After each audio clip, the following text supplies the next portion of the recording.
Okay, hello.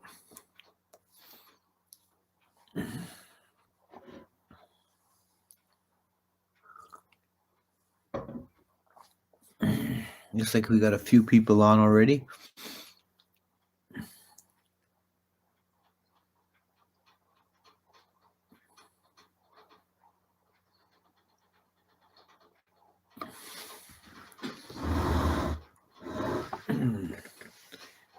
If I sit back, it's better. If I sit forward, I catch the light from the window, and the sun's just setting.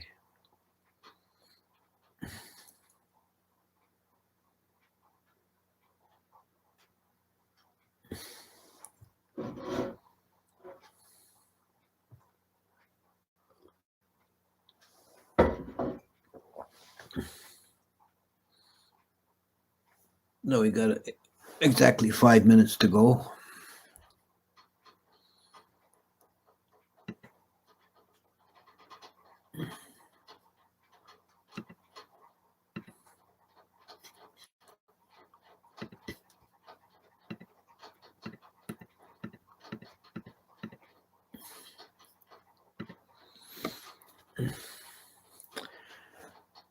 Greetings. Are you getting some spring weather? Yes. Yeah, it has. It has warmed up considerably. We did get a dump of snow yesterday, but it's wet, sloppy kind of snow. Not very serious. Not very much either, really. But we have had temperatures in the daytime up above 10 degrees, so that's nice.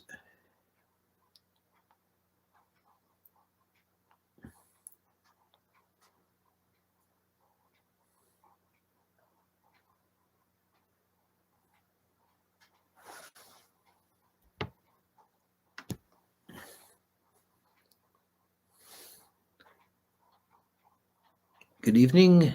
Good evening.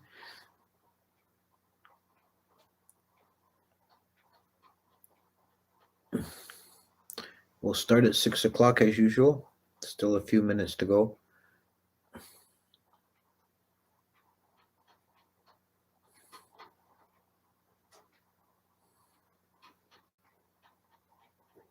No, greetings from Portugal. That's nice. I like how this gets international listeners.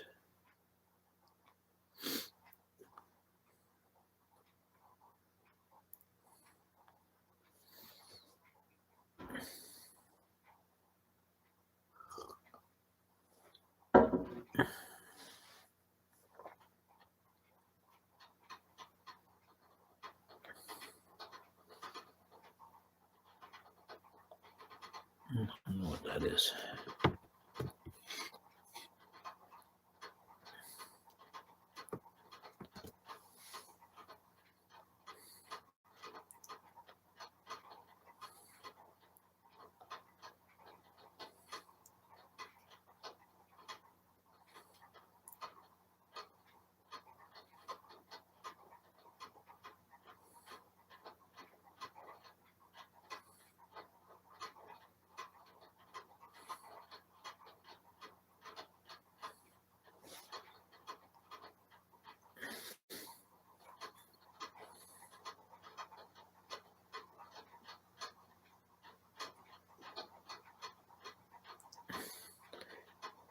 Greetings from Wales.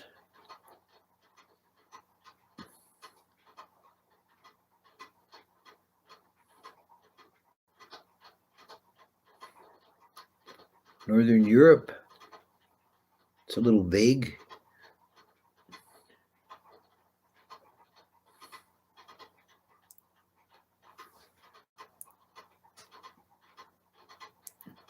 Oh, Marcel.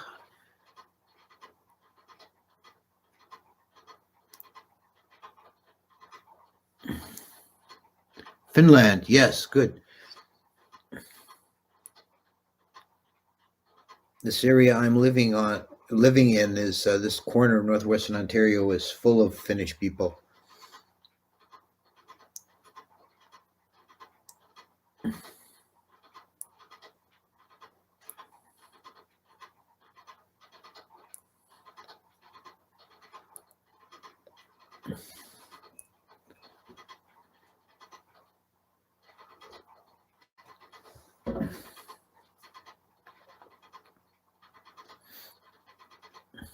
It's 6 o'clock.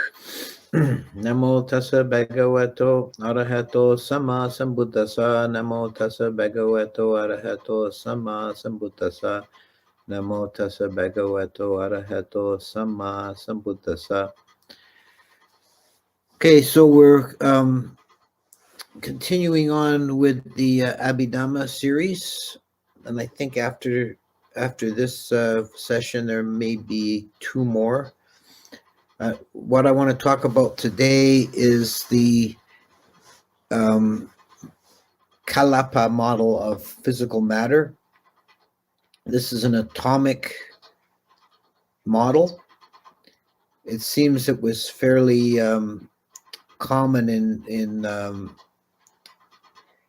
ancient civilizations with a strong philosophical bent, like the Greeks and the Indians, to eventually come across some idea of an atomic structure of matter.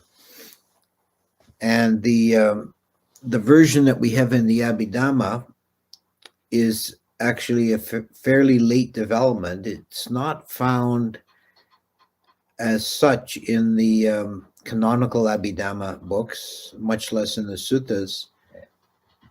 There is some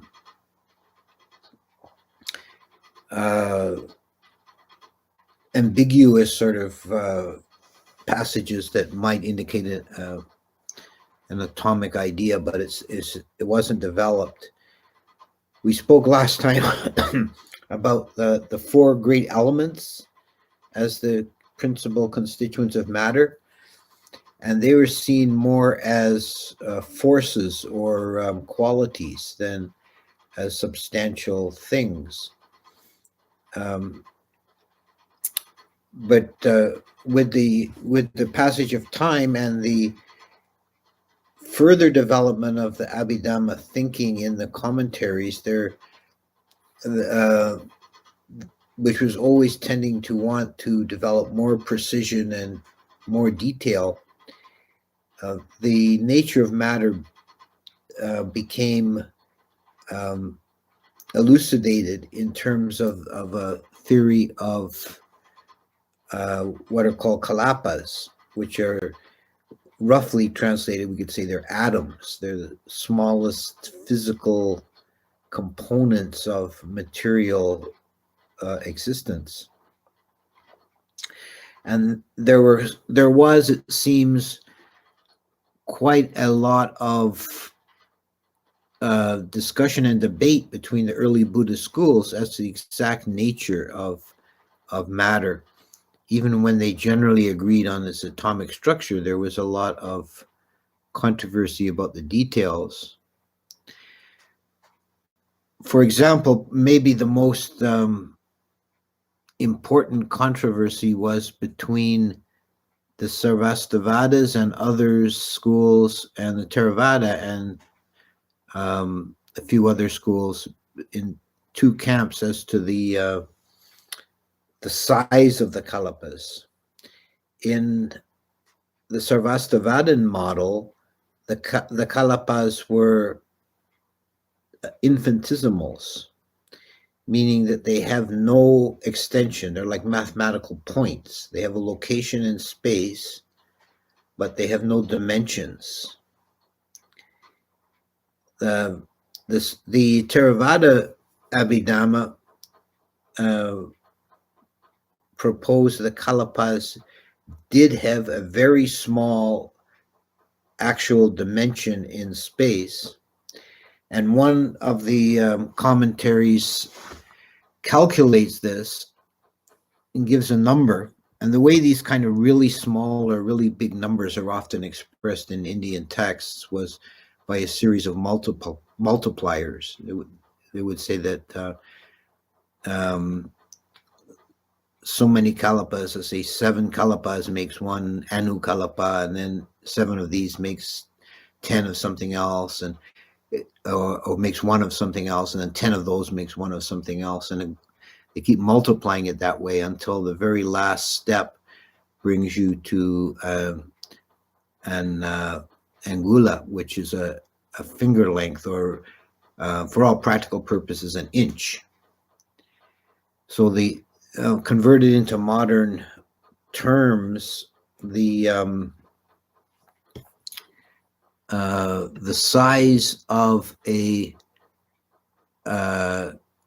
kalapa. No, I'm just looking. I've got it here. I'm just. I don't want to quote the wrong number.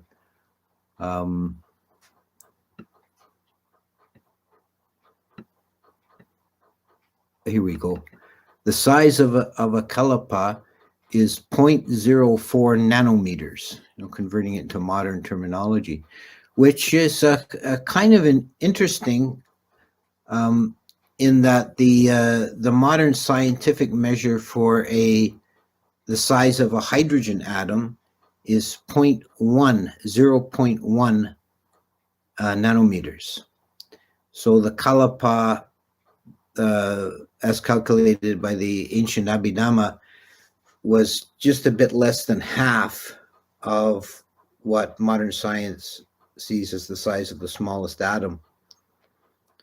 Which is really kind of interesting that they came so close. That it's within the same order of magnitude. They're comparable. But in any case, the idea was that they were very, very small, beyond the range of our senses. Now, both of these viewpoints, that kalapas are very small, or the kalapas have no size, both of them have logical problems in the to stay within the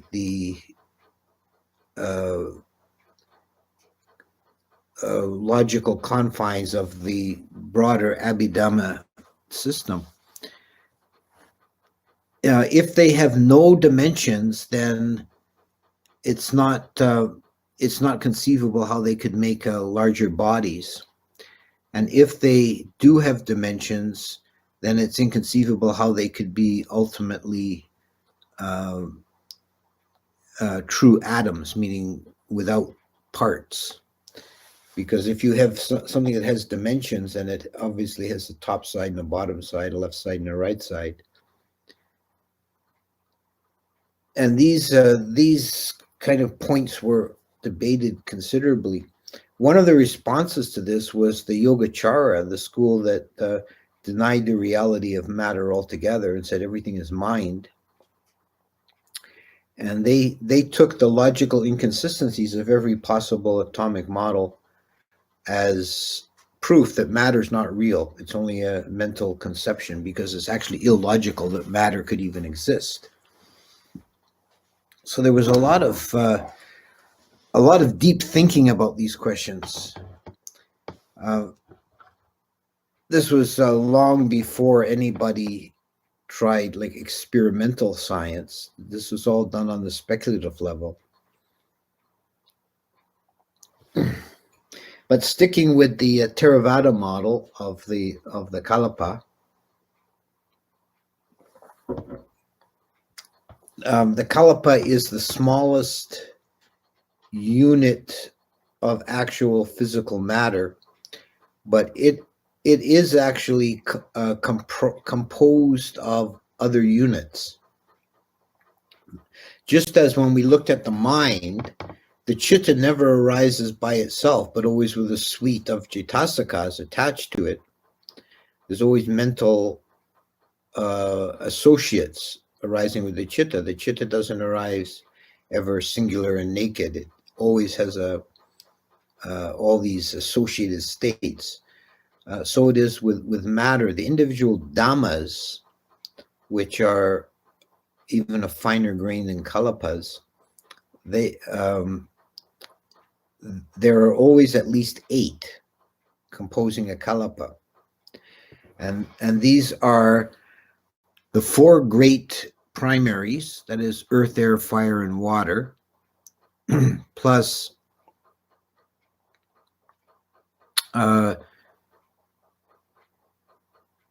color, taste, odor, and nutritive essence. And these are called the secondaries. and they arise dependent on the four great primaries. They don't have any independent existence. Now these eight always arise together in every instance of matter, and they are not separated in space. They all arise in the same location. So in one location of space is defined by a kalapa, and in the Theravada model, it has a dimension, but it's very, very minutely small. But these 8 dhammas all arise together at the same location. So they're, even in this atomic model, they're actually these dhammas, the actual constituent dhammas of matter are seen more as qualities or properties than as physical objects. The kalapa is the smallest possible physical object. And all in inert matter, the matter composing rocks and water in the sea and so on, a non-living matter is composed just of these 8. Matter in living beings, which is always more of an interest to the Abhidhamma than external non-living things. The matter in living beings is more complex. Added to these 8, which in English it's often called in English Abhidhamma books as the octad, or the 8. You have additional factors that come into play. For example, you have the life faculty. And we talked about some of these factors previously. And these are dependent dhammas. Some of them are nominal dhammas that don't have any actual existence, but flavor or color the other dhammas. So we have life faculty, the masculinity faculty, the femininity faculty, bodily and verbal intimation, which means that when a living organism, like a human being, takes some action by moving the body or by speaking, then that dhamma is present and is added to the 8. So we have combinations of 8, 9, 10, or 11, in some cases 12 dhammas that arise together in one kalapa. And all these more complex kalapas are present only in living beings. In inert matter, there arises only the 8, and it's always the 8. And the difference between different substances, like the difference between rock and water, is not a difference in the quantity of the dhammas or the kalapas, but in their intensity. So the earth element is more intense in a piece of rock, and the water element is more intense in actual water.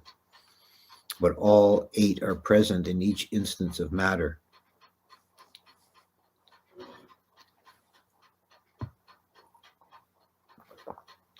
And these kalapas, whether they're in living or non-living, as we said, they're minutely small, and they never touch one another. They're separated in space, but the intervening space is said to be smaller even than a kalapa.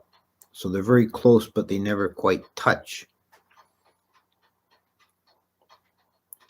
They also exist only momentarily, and this in Theravada, this moment was seen as an actual time interval, but very, very small.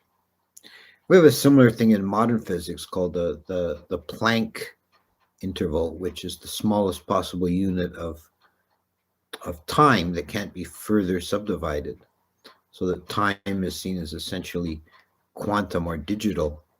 It's not an analog or smooth progression. There's discrete moments, and this was the view held by the Theravada Abhidhamma as well, that the dhammas only exist for a moment. So the dhammas constituting a kalapa, they all come into existence together, and they pass out of existence together after a very infinitesimally small moment of time. And during that moment of time, they don't move or change. They just come into existence as they are. So the concept of physical motion, and whether of a living being or of an inert object, is not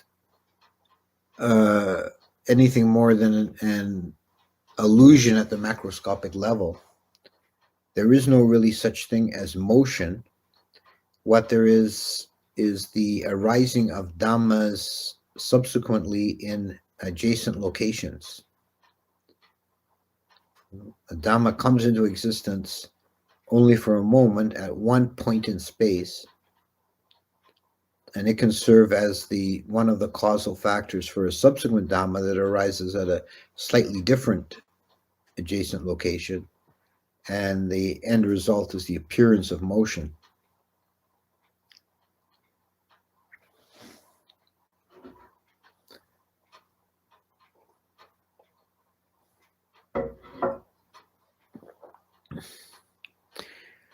There's also a classification of matter in terms of the originating factor. Some matter arises from kama, some from consciousness, some from heat, and some from nutriment.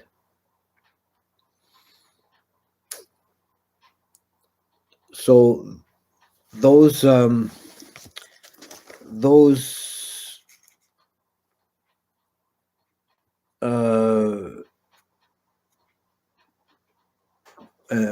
kalapas or physical objects that arise from kama include the sense organs. And if you'll recall, the Abhidhamma theory of the sense organs is that they are special physical matter, very much smaller than the visible organs, which generally corresponds to modern science. Like we have the eye is a fairly large, complex structure, but it's only really the rods and cones in the retina that are sensitive, that receive the light image. So and the Abhidhamma version of that is that there is at the back of the eye very minute sensitive matter, and these arise from kama. So it's because of kama you have sense organs. You're born in this human form that has 5 sense organs that are sensitive to a certain range of data. Other types of animals have different ranges of senses, like dogs can hear high-pitched sounds, and that's because of their kama being reborn in the dog body. They have different sense organs. Matter arising from consciousness is mainly the motion of the intimation, meaning the deliberate physical movement of the body, and also verbal expression. So that creates a form of matter that arises from consciousness. Nutriment is the factor that continues the physical form of the body, that the body throughout life is sustained by nutriment. So the physical form is caused by taking in of food, which just makes kind of common sense. We're built up of what we consume. Our physical form is. And the last is those categories of matter caused by utu, which is temperature, but also more broadly is like climate or physical causes. And that includes all non-living matter and some particular instances of living matter. The physical qualities of that constitute health, but we talked about these last time, the three factors of lightness, workability, and malleability, which together always occur in some combination together, and they represent physical health and well-being. And if they're strong, you're healthy. If they're weak or defective, then you're sick. And those arise by a combination of nutriment, temperature, and consciousness. So physical matter arises from all these various kinds of causes.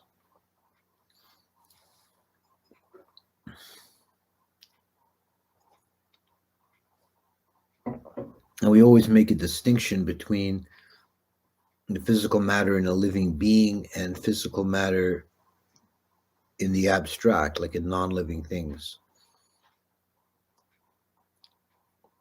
So this is somewhat different than theories of matter that arose in the West, like from the Greeks onwards, where it was approached from a more abstract point of view, and no great distinction was made between the matter of a living body and physical matter of the universe, which to a large degree that's dependent on the different orientations of these civilizations. I think the Greeks tended to be more extroverted and the Indians more introverted. And the Buddhist thought, even going back to the Buddha himself, was always interested in the practical question of liberation, of the soteriological question. How can we make an end of this suffering? So abstract theories about the nature of matter are of less interest to this mindset than how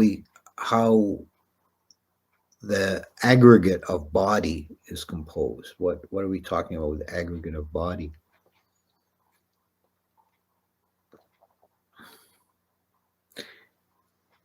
So as the Abhidhamma as a whole divides the organism into chitta, chittasika, and rupa,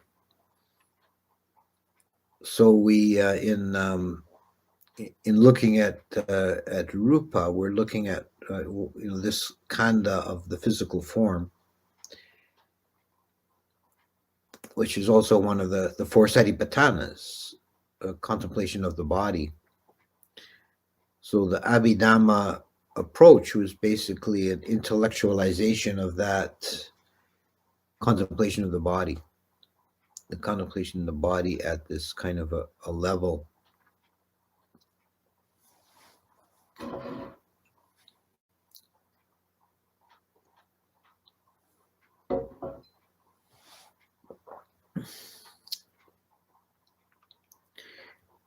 And this, as I said, this atomic theory tended to be a late development. We have in the different layers or phases. In the suttas, there is talk of the four elements without a lot of definition. One of the satipatthana contemplations of the body is the contemplation of the four elements. So again, a practical spiritual development or meditational aspect of this.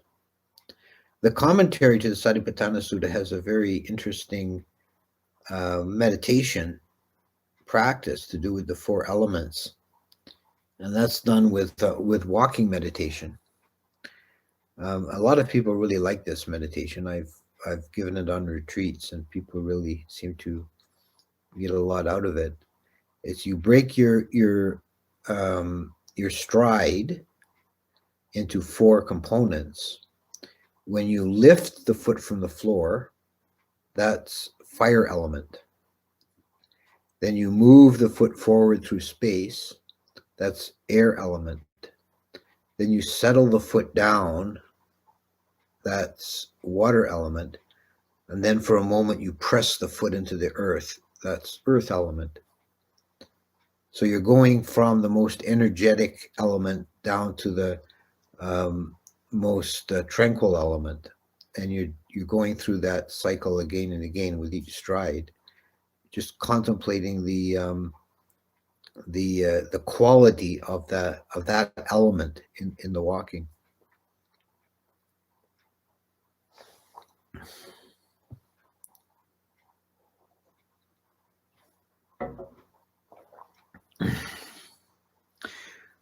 The 4 elements also occur in the cosmological model as the at least 3 of them do as agents of the destruction of the world system at the end of a cycle. The world can be destroyed by fire when everything burns up, or it can be destroyed by water when everything is submerged and drowned, or it can be destroyed by air when a huge wind pulverizes everything.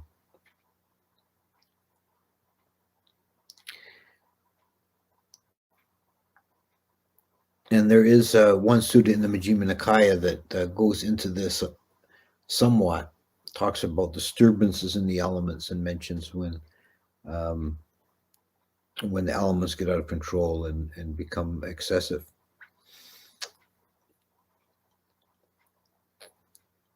Then in the canonical Abhidhamma, the 4 elements are defined more precisely, and we also have mention of the other factors like the secondary dhammas, secondary material dhammas, but there's not yet a developed atomic theory. They're definitely seen as kind of qualities that pervade matter. And it was in the development of the commentaries that the nature of matter was examined at a finer and finer grain and ended up with this atomic theory of kalapas, each composed of at least 8 dhammas. So to summarize, in the Theravada model, we have kalapas of a very minute size, but of a definite dimension. It's a small but actual finite size, separated slightly in space, and each kalapa is composed of at least 8 dhammas, and these are not separated in space from each other. They all occupy the same location.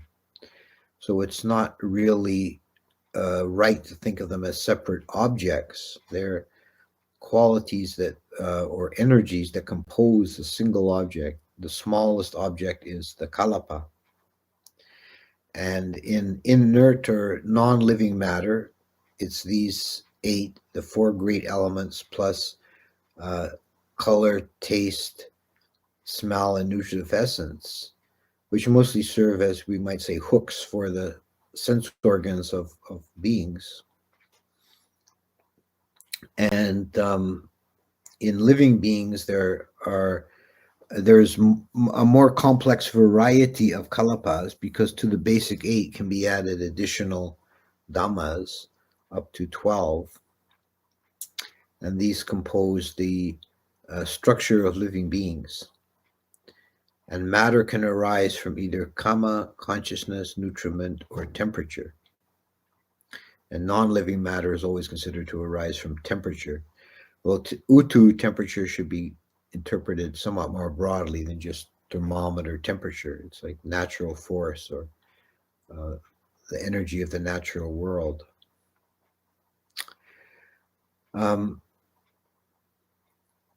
So that concludes a summary examination of the Abhidhamma theory of matter. And I'll stop there. And next week we'll look at a bit more at the idea of dhamma as a momentary occurrence and the idea of time in the Abhidhamma conception.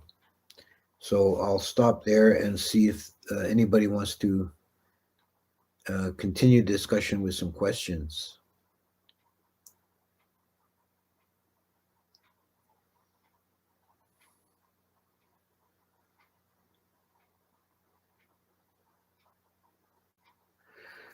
Okay, we've got something here. Does the notion of partless particle require the notion of emptiness, or is anatta sufficient to account for it? Yeah, how this relates to sunya or emptiness. It's a part of the Abhidhamma view that these dhammas are themselves essentially empty of substance, and this was something that was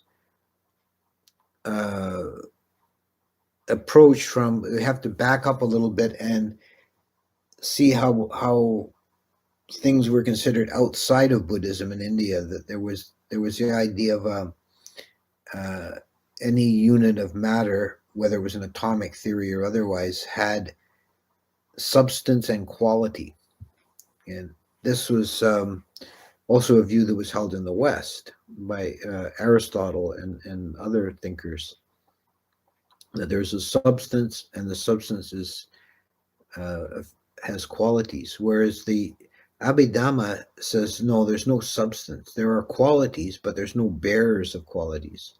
So we have these kalapas composed of 8 dhammas, and the dhammas themselves are not born by anything. There's no primary substance that holds earth, air, fire, water. There's just these qualities of earth, air, fire, water, and their combination creates what we perceive at a macroscopic level as a substance, but it's not actually a substance. It's just an interplay of forces. So emptiness is part of the system. Of course, this was somewhat attacked later in the Mahayana, and particularly by the Madhyamaka, as the Abhidharma models. They saw them as kind of missing the point of emptiness. But I think if you actually get into the way the Abhidhamma texts describe matter, there's no contradiction from emptiness. Okay, now there's a whole bunch. I got to scroll back and forth on this chat to catch this stuff. There's a whole bunch of other. Oh, it's one long question over several posts. I'll read it out. Vajrayana seems to stray somewhat from original Buddha Dharma, incorporating various eschatological and messianic beliefs that you find in Judeo-Christianity. For example, they seem to stress expedient means, more stress to the energetic or blissful effects of the practice, at the behest of building a strong foundation, almost as if driven by Dharma ending age induced anxiety rather than compassion. Can you comment on the Vajrayana school from your Theravada perspective? Also, according to Theravada, when is Maitreya supposed to come? Also, I heard you mention that he will be accompanied by a will-turning monarch. In what sutta is this mentioned? Vajrayana, from my Theravada perspective, since this is a late development in India, then it got into Tibet, and it does add quite a bit to the original Buddhist teachings, and particularly the big. I mean, there's all sorts of details in where they differ, but the really, I think the crux of it is in the bodhisattva idea, which kind of changes the point of the practice. In the Theravada, a bodhisattva is the Pali equivalent of bodhisattva. A bodhisattva is a being who's on his way to Buddhahood. So when in the text, whenever in the Jataka stories, for example, or in the stories of the life of Gautama Buddha, before his enlightenment, he's always referred to as the bodhisattva. And there was such a thing as a bodhisattva vow. This was a vow taken to accomplish Buddhahood, which means that you couldn't, which was considered a very much more difficult path, and would take many, many hundreds of lifetimes. And during that time, you couldn't reach stream entry, because if you did, you'd only have 7 lifetimes left. You'd cut your bodhisattva career off. And the bodhisattva vow in Theravada also is only considered real or binding when it was taken before a living Buddha, in the presence of a living Buddha, and then the living Buddha would recognize and bless you and say, yes, this one will become a Buddha in such and such a of such and such a clan, such and such a name, and so on. Now this is changed in Mahayana and then later Vajrayana into the idea of the bodhisattva vow, which is not to leave samsara until all sentient beings are liberated, which they take as an expression of great compassion. So one who takes this vow says, I'm not going to liberate myself and leave the rest of you to thrash around in samsara. I'm going to stick around as I develop spiritually. I won't ever leave. I'll just continue to help beings. So there's criticism from both sides of these different eschatological or soteriological models. From the Mahayana side, they look at the Theravada view and they call us Hinayana, and they say we're narrow and selfish. We just want to become arahants and get out of here. We're just thinking of ourselves. But from the Theravada view, looking at Mahayana, we say, well, it looks to me sort of suspicious. You say it's compassion, but it could be attachment to being. You just, you kind of like the idea of keep coming back. You don't want to make an end. You're not making a complete renunciation. Oh. So there definitely is a huge difference. The last part of that question was about Maitreya. In Pali, it's Metteyya. In Sanskrit, it's Maitreya. There's no date as to when he's supposed to come back, but it won't be soon, because the new Buddha only appears when the teachings of the old Buddha before are completely forgotten in the world. Then there's a dark period when no Buddha teachings are remembered. And after some time, then a new Buddha will arise. And this coming Buddha will be the last one of this world age. And it is stated in the text that at the same time as his arising, there will also be a wheel-turning monarch. And this is found in a sutta in the Digha Nikaya, which I'm trying to remember the name of it. It's Dhammachakka something. It's the wheel-turning. It's a sutta about wheel-turning monarchs, and it mentions the Bodhisattva. It's the sutta before the Aganya Sutta. Let's see.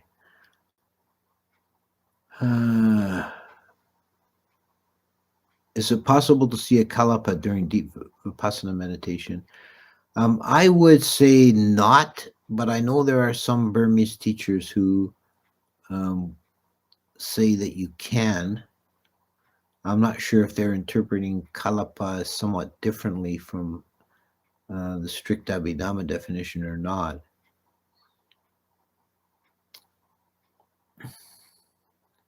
If I understand correctly, chitta does not exist without chittasakas. How about awareness? Does it require anything else to exist? Well, I'm not sure what you mean by awareness. That awareness is chitta. I don't see that as different. You'd have to define that. I know this is a problem. I like to avoid trying to use these English words for these kind of states because they're not precise. I'm not sure what you mean as awareness is something different from chitta. Note the limitation within the senses of mankind, the visible spectrum, a limitation of the intellect to invent a means of empirical measurement. What are your thoughts on dark matter and energy? Yeah, I don't know. I mean, I don't know if it's even ever been proved that there is such a thing as dark matter. It would seem to be a kind of necessary kludge to make the math work. I'm not sure if it actually exists or not. Maybe.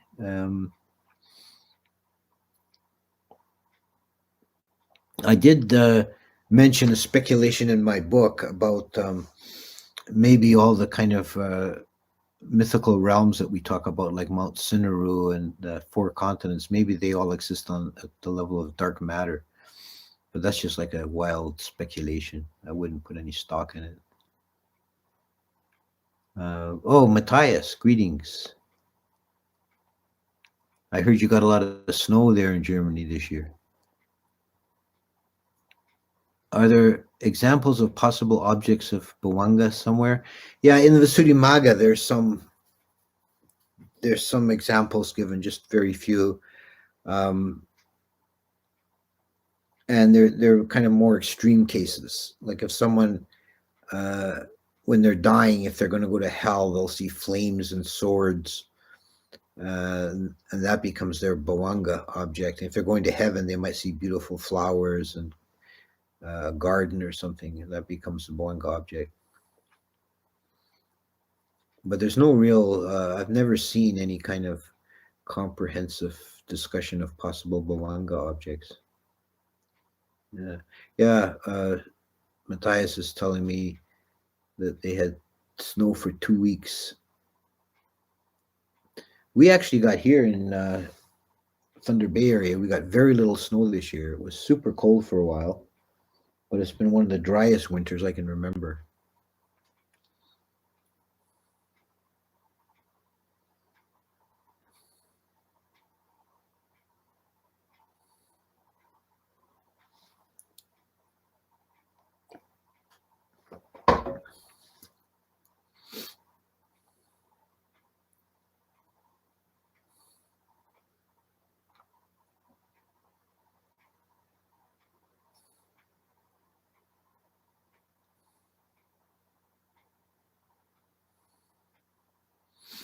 Okay, it seems to be winding down. I'm not seeing any fresh questions. Last chance if anybody wants to pop in a question, or else I'll sign off.